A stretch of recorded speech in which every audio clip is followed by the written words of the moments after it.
What you're going to see in this video is an interview that I do at a battered women's shelter. And Melissa will be role-playing a woman who comes into the shelter having just been beaten up by her husband. And we find out very quickly that she's been already 6 or 7 times to the shelter. And I'll take a history of what's going on currently. I'll comment on her body language, her behavior very early on in the session. So from a short-term dynamic psychotherapy perspective, I'm doing a very quick analysis of transference. So you can see that it looks like kind of a common sense advice-based type session with some education, but there's a lot of dynamic principles going on at the same time. And it's clearly being done from a system perspective because there's a husband and a wife and kids and we're at a shelter. You'll see that the mini version of the problem of attachment to the perpetrator crops up right away. And then I start to flesh that in by looking at the current problem with the battering husband, back to the past where the problem of attachment to the perpetrator with the raging alcoholic father got started. Then I'll try and compare the two. You'll see that she's not too happy about that. And then I start working on explaining to her how the real treatment plan's got to be based on tolerating both sides of the ambivalence. The locus of control shift will come in, and I'll explain that to her real briefly.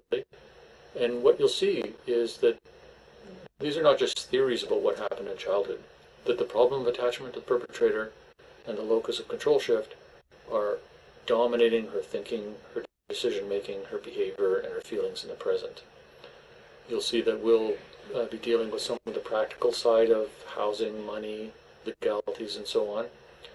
And you'll see me working a little bit on educating her into and then actually practicing tolerating her ambivalence instead of just jumping to resolution in this direction, resolution in that direction, learning to sit with the whole problem and tolerate both sides of the feelings. And since this is taking place at a women's shelter, you'll see the diagnosis doesn't come into account. There's no psychiatric terminology, but it's really exactly the same problem, the same conflict, the same logical dilemma as we'd see if we were assessing somebody with borderline personality disorder at an emergency department. It's the same split, plus minus, love-hate, approach, avoid conflict. Hi, my name's Colin Ross, and I work here at the shelter. And I'd like to spend maybe about 45 minutes or so with you now. Okay. Just kind of get to know you a little bit, get to know the situation a little bit, and then probably around 9:30 tomorrow morning, meet with you longer, and also meet with your 2 kids. Okay. I just caught a glimpse of them going down the hall. They look like quite the bundles of energy. Yeah, they are. 7 and 9. So I'm wondering if you could fill me in on what it was that happened immediately before you came here that led to your being here. Well, let me just start by saying we are not going back. I promised my children, I promised myself, and we are not going back this time. For sure, I know that. Right. And I can see with good reason because I can see the shiner that you got there. So he hit you pretty hard this time. But that's it. I'm not going back. Right. It would be helpful to me, though, to understand the whole general context in a little bit more detail. If you could just fill me in on kind of the sequence of events that led up to him beating up this time. Same old thing.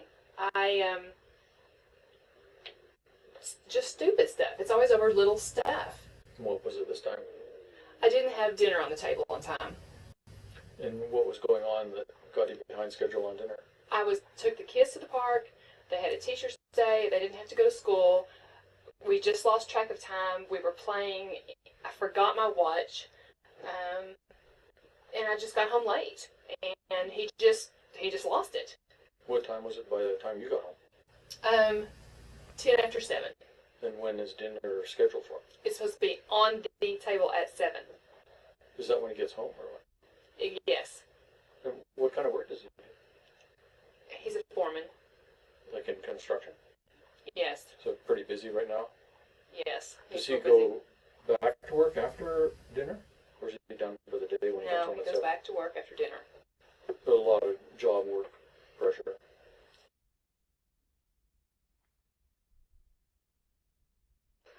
He works he works a ton of hours. He he's a hard worker. He's a very hard worker, and he works many long hours. And those are the only moments he gets to eat. And he just gets little breaks during the day when he can come home. And I mean, I know his blood sugar. I mean, I know all that, and I'm usually really on it. But I just forgot my watch that morning or that afternoon, and He has a blood sugar problem? yeah, Does he actually have diabetes or just a he's borderline. borderline?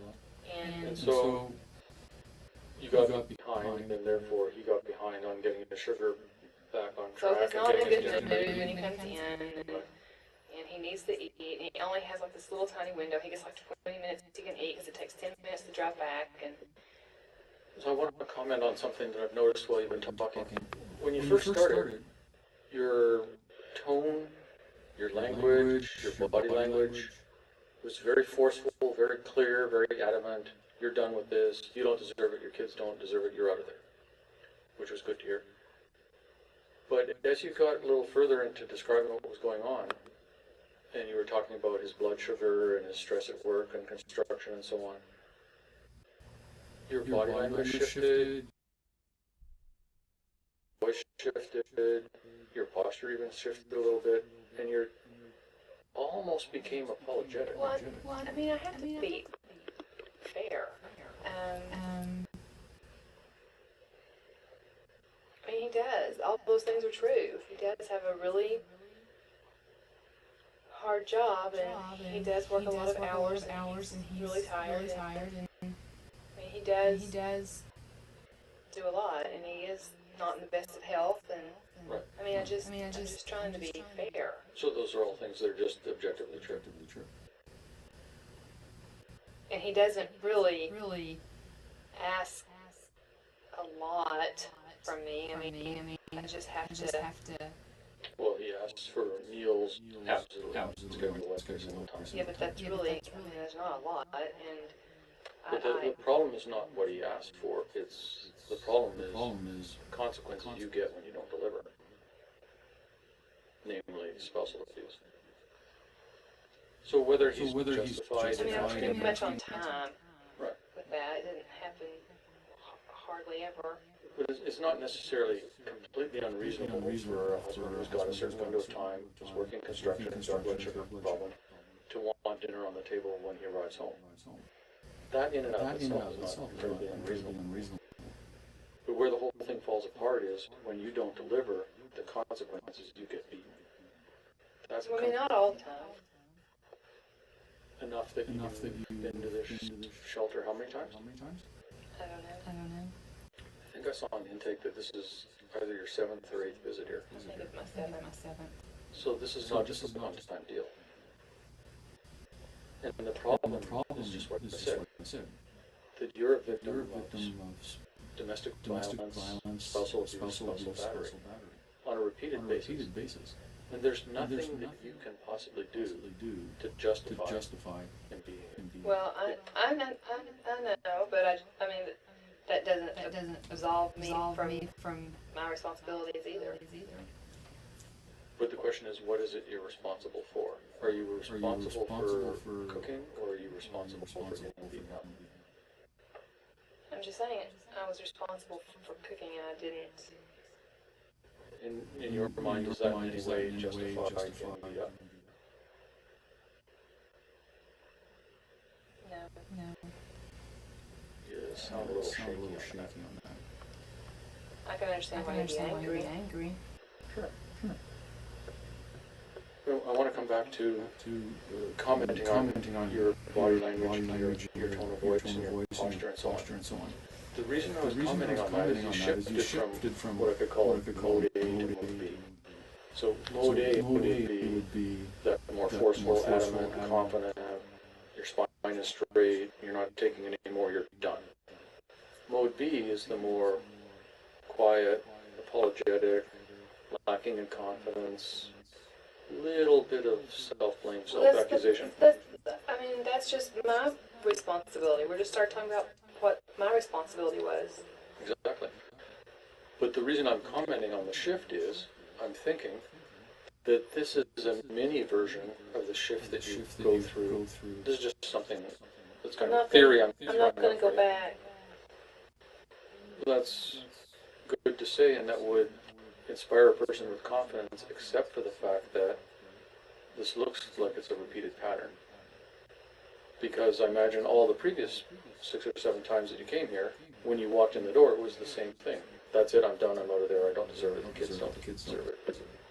And I think you must have, I think it's likely, and I'm basing this on a lot of experience, I think it's likely that this little mini shift that you've done while we've been talking, you do that shift in a bigger version from the time you walk in, saying you're in mode A, I'm out of there, I'm not going to take it anymore, I'm done. But in the previous occasions, you've gotten on some kind of slippery slope and slid back to mode B. It'll be different this time. Which then leads you to going home. It'll be different. If it could be different, that would be good. Because staying in this cycle of you go back home, everything's okay, get beat up, you're back here, around and around and around, is it got to be incredibly demoralizing and really a lousy way to live.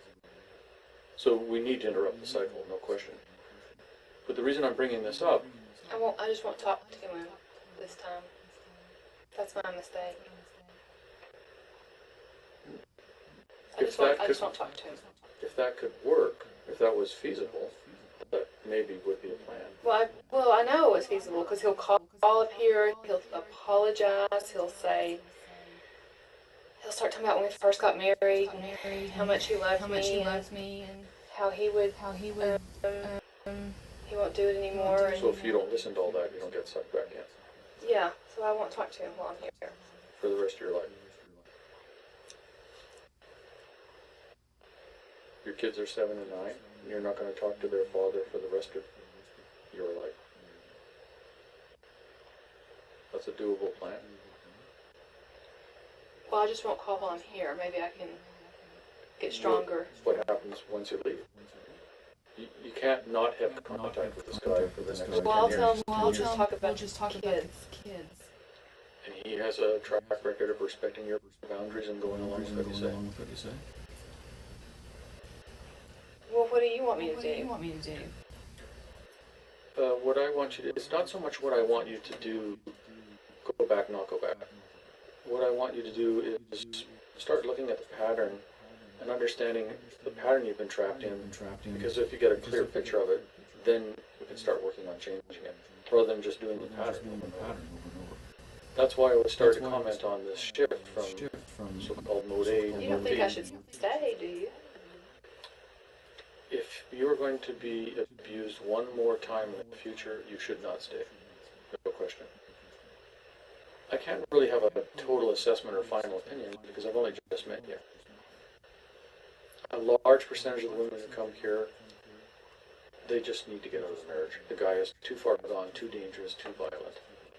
Every once in a while there's a situation where maybe the marriage can be salvaged, maybe you get into marital counseling, if the guy gets into individual therapy, if he's got a drinking problem or whatever kind of problem, anger management. Sometimes the situation can be salvaged. I don't know for sure that that's impossible in your marriage. So you think I should stay? I honestly don't have an opinion one way or My another. mother said he would kill me if this happens again. That's what she's afraid of. If the risk of him literally killing you is high enough, then there's no way you should go back. But this isn't okay either. I Absolutely mean, this not. didn't kill me, but All I'm saying is right at this moment, before the next few days, week, I'll have a pretty solid opinion for you. I just don't have one now because we've only just met. So it wouldn't be fair just to give you a snap decision. Here's what I think you would do, or should do. I mean, it's just not fair to you. I need nobody's ever talked to me about staying. Well, but in fact, you have repeatedly stayed. Yeah, but So now everybody tells me to leave. But everybody telling you to leave has actually been part of a pattern that's resulted in staying. So not talking to you about staying hasn't worked. not talking, it seems backwards, but not talking to you about staying has been part of a pattern where in fact you've continued to stay. So just saying leave, leave, the actual outcome has been stay. So what I'm thinking is we need to, it's a matter of looking at both sides. All the reasons to leave and all the reasons to stay. Because if you just go, that's, if you're in that mode A and mode B doesn't exist. I'm out of there, it's bad, I don't deserve it, my kids don't deserve it. All those things are true. Right. But you're not paying attention to all the other half of reality that keeps sucking you back all the time. Pretending it doesn't exist, or you're not going to talk about it, or you're not going to think about it, hasn't worked. What's that reality? All the reasons to go back. Where you start softening and you start saying, well, you know, he's really under a lot of stress, and he's got his blood sugar, and he's a father of my kids, and he's a good father. I mean, he's denying really it. a good father. He loves his kids. He's really a good father. The more you start looking at all the reasons to go back, I'm guessing the more that little note of self-blame starts to creep in. And then you're no longer in mode A, you're in mode B. Oh, it makes sense to go back because he's under stress, he's a good person. All he wanted was dinner on the table, I didn't deliver, it's kind of my fault. I'll go back, I'll make sure I don't mess up again, and things will be okay. All of that leads you back to the home. And then on previous occasions when you get home from the shelter here, what happens? What's it like when you arrive back home? He's really sweet. And so you get some extra this, that, and the other. He's very nice, very affectionate, very sweet, very loving. How long does that last for? Different amounts. From days to weeks, months, just kind of. It's lasted over a year. What's the shortest amount of time it's lasted? What's the shortest interval between leaving the shelter and being back at the shelter? Probably a couple of months. So everything is great for a period of time. But then you get B again, you're back here. So when you go back, and you're thinking, here's all the reasons why it makes sense to go back. And you do actually go back. And you work on being a better wife, better mother, better housemaker, homemaker. Then he rewards you with good behavior. And your conclusion that you should go back and try harder gets proven to be true. Because you try harder. He's nice. You feel better. Well, I think he feels guilty too. Sure. But after a while, all that wears off. Maybe I can do something to make it stay. Something like what? Pay better attention. I don't know. Just be.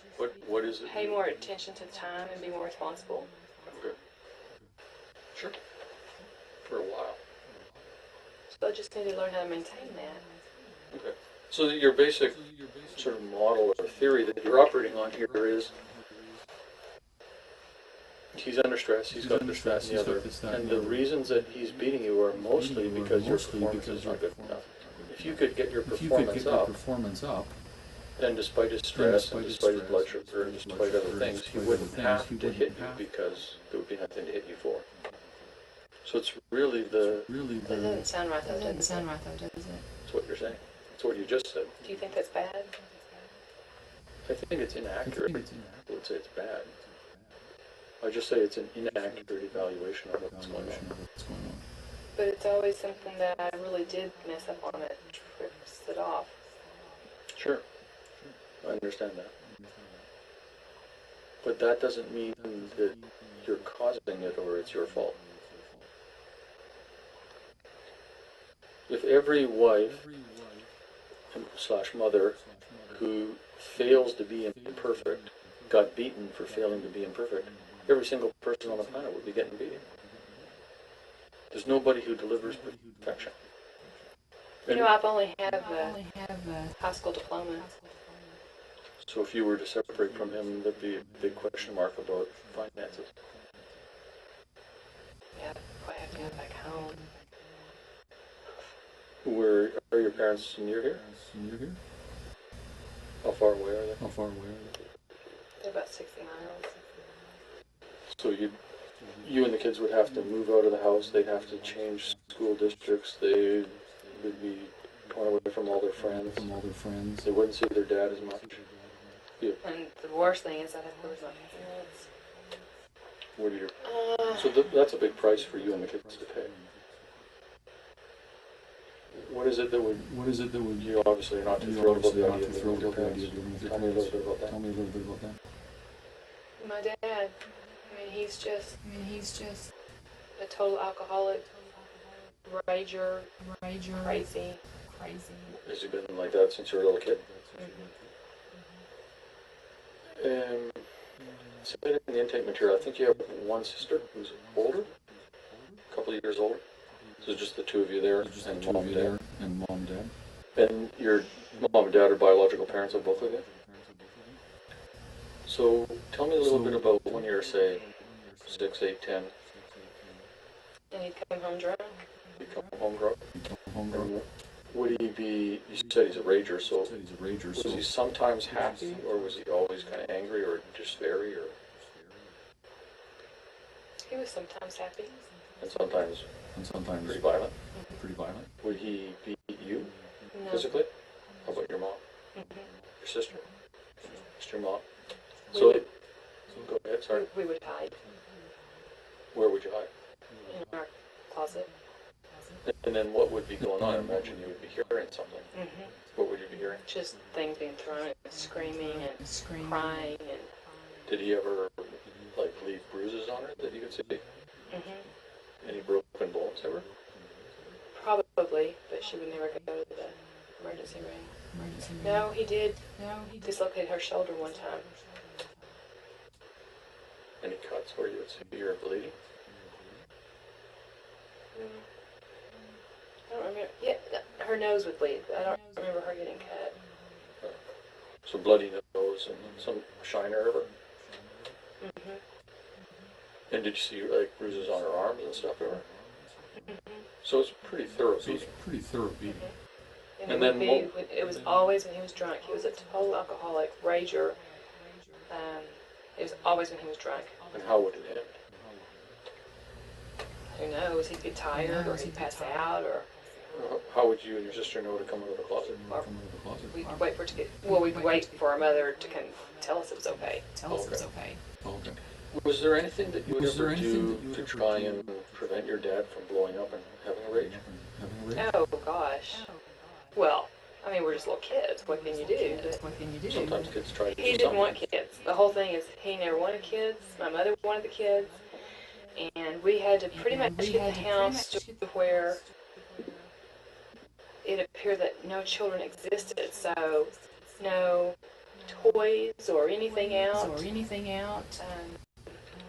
So if it was near time for him to come home, would you tidy up then? Oh gosh, we would like in a little frenzy. We would clean everything up and make sure the remote was on the table by his chair, because if he came home and so drunk and stupid he couldn't find the remote, and one time he just went crazy and it was like in the chair, but he couldn't find it. So we made sure it was right where it needed to be, and everything was cleaned up, and we were in our room. We were pretty much in the closet for when he came home, because we never knew what was going to come home. Well, I can see why you wouldn't be wanting to move back in with your parents. No, they're still married. You're jumping from the frying pan into the fire. No, I mean, my husband's an alcoholic. Right. I see that My dad was a horrible father. He hated us. He didn't want us. He made that very clear. My children's father loves them, and they know he loves them, and he's not an alcoholic. He doesn't drink at all. That's why I married him. He doesn't drink at all. Okay, so there's some clear differences between your husband and your father. Yeah. One difference is your father's a raging alcoholic. Your husband doesn't drink. Another difference is your father's like 20 or 30 years older than your husband, right? And another big one is my husband wanted our children and loves our children and is good to our children. Right, so your husband's a much better father than your father was. My father wasn't even a father. Plus, Another difference is your husband is your husband, your father is your father. I mean, they're clearly separate people. Yeah. Right. So there's many clear differences between the two. They're not like photocopies of each other or something. What? Right. Right. So it's good to be very clear on the differences. And it sounds like your kids are lucky to have definitely a better mom and also a better dad than you had. Right. So you've done a lot to make sure that the trauma and abuse and neglect and chaos that you experienced doesn't all get passed on to the next generation. Right. Which is, you know, 4 happy faces and 5 stars to you as a parent. That's excellent. I wanted out of the house because it was so bad. Okay, now what I want to emphasize is the similarities. We're very clear on the differences, but I want to look at the similarities. Because the pattern, it's more the pattern. It's not the facts so much, it's the pattern. And the pattern that you were in as a child, that you've just described, is you're in the home, life is going on, and then the violent rager blows up. And you and your sister are gone. You're hiding in the safe place, which is the closet. Then when everything's settled down, you come back out, and you remind yourself this lesson that you've learned over and over. You have to be really sure to be quiet, not to have a mess, have the remote in the right place. So you are trying to do things to calm him down, to placate him, to be a good little girl, to reduce the chance of him blowing up. But it may work for a little bit for a little while, but in the end he blows up again. Then you're back in the closet again, then you're back out, and around it goes. The similarity between that and the present is you're at home. Instead of at home with your father, you're at home with your husband. Your sister isn't living there. But when it blows up and there's a violent rage episode, instead of taking off to the closet, you take off to the shelter. Then everything's kind of calm, which is where you should come. I'm just looking at the pattern. So when you hide in the closet, it's the shelter for a while, things calm down.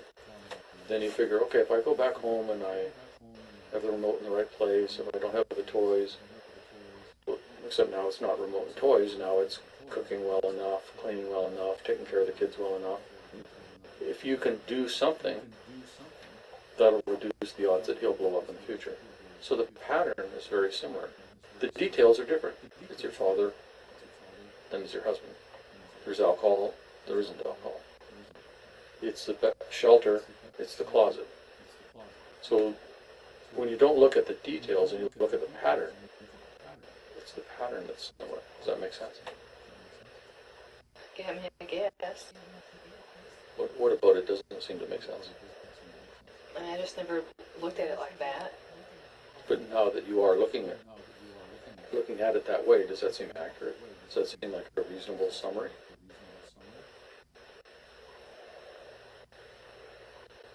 I mean, I guess. Okay. You seem a little doubtful.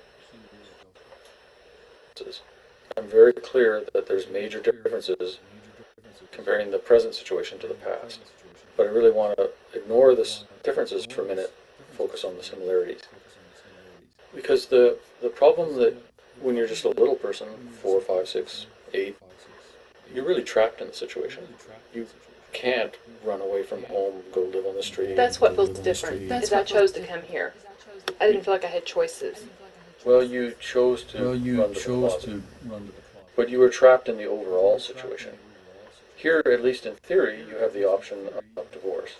But you couldn't divorce your parents when you're 6. Right. You were stuck there. Right. And so it was just around and around.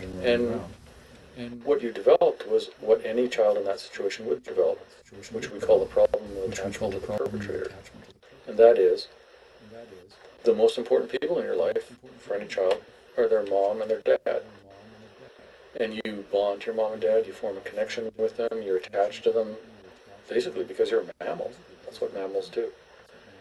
And in the normal course of events, mom and dad are pretty stable, pretty okay. They love you, you're special in their eyes. They do what they can to protect you and nurture you, and it all kind of works out okay. And you can be in this kind of I'm okay and you're okay mode with your parents. But in a home like yours, the people who are the most important, safest people in the world are also the most dangerous, frightening people in the world. Here, your dad, your mom was relatively okay. So you're trying to form a bond and attachment to your dad, which you do simply because he's your dad, which all mammals do. At the same time, you're trying to run away, hide, you're frightened, and you want him out of your world. And the only way to be safe is to be hiding as far away as possible, which is in the closet. So you got this bind. You're trying to be connected and attached and loving, and you're trying to be as far away as possible. You're hating him, you're scared, you're frightened, you're shutting down, you're avoiding him. But then you go back into the attachment mode, you come out of the closet, everything's okay, and then you try to do what you can to calm him down, to be a good little girl. Everything's all right for a while, boom, you're back in the closet. So you have this conflicted attachment, on, off, approach, avoid, love, hate. So you got into this pattern because you were trapped in as a child. The problem in the present is you're basically in the same pattern with your husband. You're bonded to him, you're attached to him, you're connected to him. He's the father of your children. And he's a good father. He's a good father. He works, he provides for you. You're living in many ways in a better environment now than if you were to move back in with your parents. But the person who earns money, puts a roof over your head, helps parent your children is also the most dangerous person in your life who might actually kill you. So you've got this same double-blind, conflicted attachment with your husband. You're going back to him, you're loving him, you're connecting to him, you're running away from him, you're fearing him, you're hating him, you're back to being with them. It's the same conflicted problem of attachment of the perpetrator, because the perpetrator in the present is your husband who you also love. And when you just focus on the, I hate him, I'm out of there, that's true, but it's only half of reality. Then when the other half of reality starts to take over, it sucks you back in to trying again. And that half is also exists, and it's real, and it's true. In many ways, he's a good father. There's like two sides. If you don't learn to feel, look at, consider, balance the two sides, you're just going to be stuck in the pattern like you were as a kid. But that's what, if I look at both sides, I'll never decide anything. What will I do? I'll just be stuck. There's always two sides. I have to decide one side or the other side. Which one am I going to go with? But by trying to decide without looking at both sides, the net outcome has been no decision so far. What's actually happened so far is you've tried to just look at one side, but actually you've been back and forth and back and forth and back and forth. So the just look at, I gotta leave and here's the reasons, hasn't been working. It's learning to tolerate that ambivalence and learning to deal with some of the basically underlying grief of your husband's not the guy you married, and you don't have the marriage you dreamed that you would have, that you deserve. There's a lot of sadness and grief underneath about all that. Learning to tolerate that, stepping out of the self-blame so that you're not explaining in terms of, I'm a bad wife, I didn't meet the standard here, I didn't meet the standard there. If I improved my performance, if I fix myself, then everything will be fine. So it's shifting out of the self-blame. It's learning to tolerate that he is abusing you, he is good to the kids. You do love him, you do hate him. You do want to be divorced, you don't want to be divorced. Until you can tolerate all of that, you can't have a balanced plan that's based on both realities. Because what you need to do one of two things. Just going through this cycle over and over and over is intolerable. You either need to separate, get divorced, and stay divorced, or you need to get back into the marriage, but start having some consistent boundaries and some rules and some consequences. This cannot happen anymore. I'm serious about it. I've got the resources to back myself up. You've got to do this and this and this, and really stick with it. Get out of the self-blame and get more to, this is your problem. How do I stick with it? I can't make him. That's going to require a bunch of work with a therapist. For me or him? You need to work with a therapist no matter what, to get yourself out of this pattern. He needs to work with a therapist, I'm sure. I've never met the guy, but I'm sure, because he's got rage problems. Every single batterer needs therapy. If he won't go for individual therapy, I don't think he'll go for therapy. if he won't go for marital therapy, if he won't acknowledge his behavior, if he won't take responsibility for it, those are all bad signs for the marriage lasting. But like I said, I don't have a final conclusion right now. So do you think I should stay or do you think I should leave? Sounds like We're gonna talk about this a bunch over the next few days, weeks. Stay or not stay. But like I said, right now I don't have a final opinion. The more comments you make, the more it's kind of tilting away from staying. But you've got to look at what has drawn you back all those previous times. Just in terms of the self-blame part of this, we have a term for that too, which is called the locus of control shift. We just use that in our treatment model here. And it's really the self-blame that children get into automatically, because kids always think they're at the center of everything. Everything revolves around them, and they're the cause of everything in the world. well, my dad always said, y'all are a bunch of stupid idiots. I wish I'd never had you. So then the behavior and also the statements of the parents can reinforce the idea that everything is because of the kids. And so you end up blaming yourself for all this abuse and chaos and violence. And the conclusion you reach as a kid, just automatically, because kids think this way. The conclusion is, I'm bad, I don't deserve better, it's my fault, he's doing it because I deserve it. And so that self-blame gets very deeply ingrained. 20, 30 years later, you're explaining to me how your husband beating you up is partly your fault. It's not true, it never was true. So a lot of the work of therapy is digging yourself out of that pattern of self-blame. I think what happened as a child set you up to be in that pattern. And then when your husband stepped in and took the role of the battering male in the house, that just reinforced the pattern and helped trap you in it even deeper. Because I thought you were supposed to not. I don't know about talking about all this stuff from my childhood. I thought you were supposed to just work on what's going on now. I don't really understand how my childhood. Well, because the problem's now.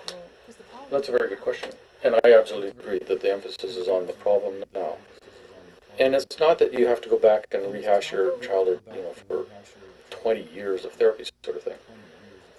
But understanding how you got into the pattern and understanding that a lot of the feelings are present-day feelings on top of childhood feelings just gives you a better kind of map of how you got into this mess, why you're stuck in this mess.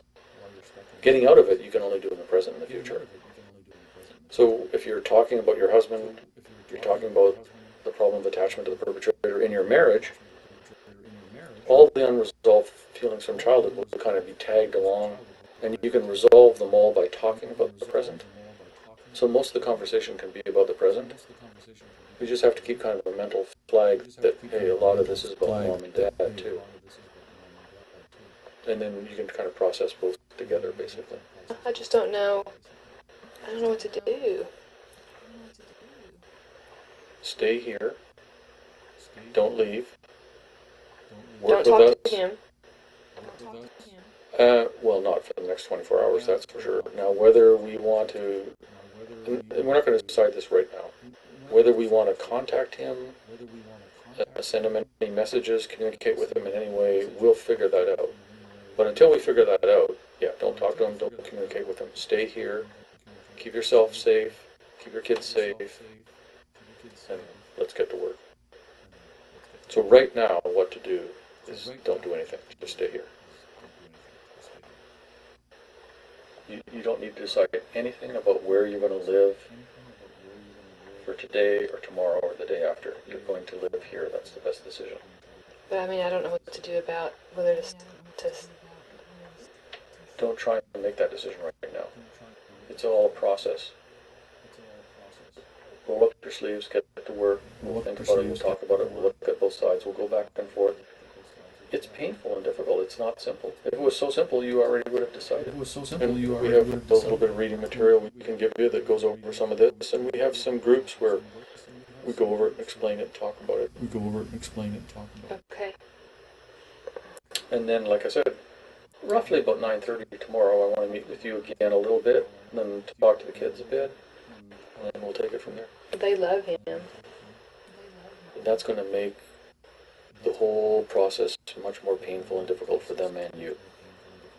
Because if he was just totally evil and everybody hated him and nobody had any love for him at all, it'd be simple. You know what to do.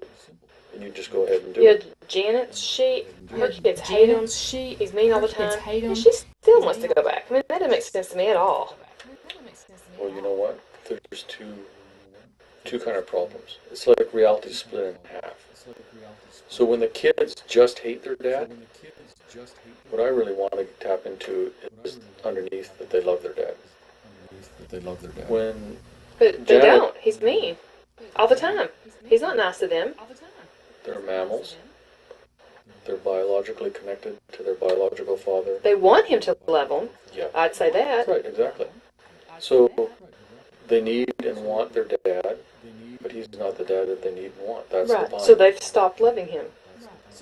You just cannot squish it all the way down to zero. It's just a basic love It seems bond. like to me it'd be easier if he was mean all the time to leave. It would. But even if he's mean all the time, it doesn't reduce the love to zero.